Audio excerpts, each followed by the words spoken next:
चली त दोनों दल के मनवा बहके राजा।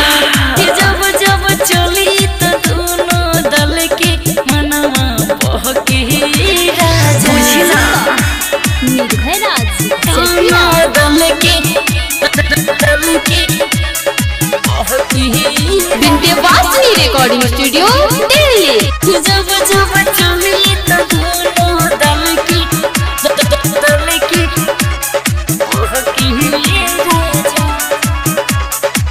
रुचि जवानी ऊपर चढ़ता, भीतर फूलौना दोनों बढ़ता।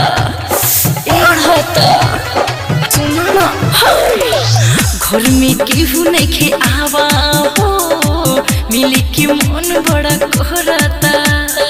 अपने मिलोरी दिन दिन बढ़ी, तुपलो पे झलके राजा। कि जब जब चली त दोनों दल की मनवा बहके राजा। कि जब जब चली त दोनों दल के मनवा बहके राजा। दोनों दल के बहके राजा। जब जब चली त दोनों दल की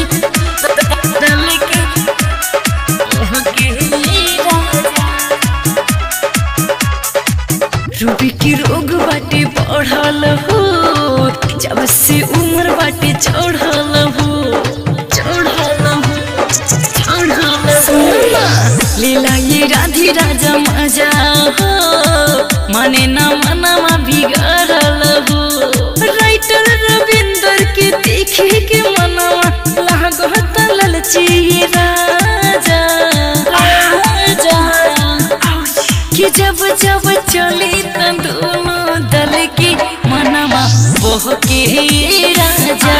कि जब जब चली त दोनों दल के मनवा बहके राजा। Vindhyavasini recording studio Delhi.